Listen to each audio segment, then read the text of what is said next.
বাংলাদেশ জাতীয়তাবাদী দল বিএনপি প্রতিষ্ঠাকালীন সময় থেকে এ পর্যন্ত যারা দলটির মহাসচিবের দায়িত্ব পালন করছে সেই সব নেতাদের সম্বন্ধেই থাকছে আমাদের আজকের ভিডিওতে।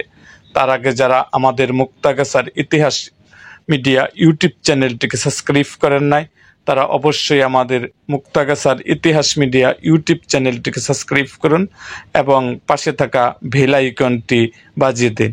তাহলে শুরু করি ভিডিওটা। প্রতিষ্ঠাকালীন প্রথম মহাসচিবের দায়িত্ব পালন করেন তিনি হলেন সাবেক রাষ্ট্রপতি AQM বদরুদ্দোজা চৌধুরী। তিনি 1978 সাল থেকে 1986 সাল পর্যন্ত বিএনপির মহাসচিবের দায়িত্ব পালন করেন। দ্বিতীয় মহাসচিব লেফটেন্যান্ট কর্নেল অবসরপ্রাপ্ত সালেহ মোহাম্মদ মুস্তাফিজুর রহমান। তিনি 1986 সাল থেকে 1987 সাল পর্যন্ত মহাসচিবের দায়িত্ব পালন করেন। তৃতীয় মহাসচিব KM ওবায়দুর রহমান।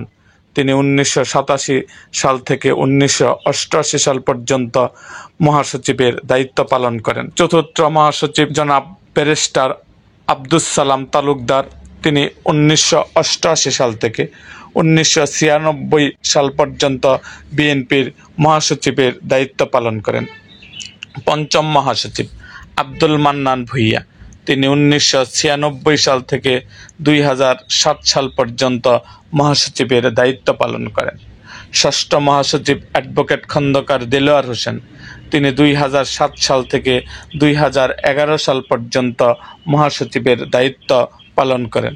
সপ্তম মহাসচিব মির্জা ফখরুল ইসলাম আলমগীর। তিনি 2011 থেকে 29/3/2016 পর্যন্ত ভারপ্রাপ্ত মহাসচিবের দায়িত্ব পালন করেন এবং 30 মার্চ 2016 থেকে এই পর্যন্ত তিনি মহাসচিবের দায়িত্ব পালন করছেন। এরকম আরও ভিডিও পেতে আমাদের চ্যানেলটিকে অবশ্যই সাবস্ক্রাইব করুন এবং পাশে থাকা বেল আইকনটি বাজিয়ে দিন।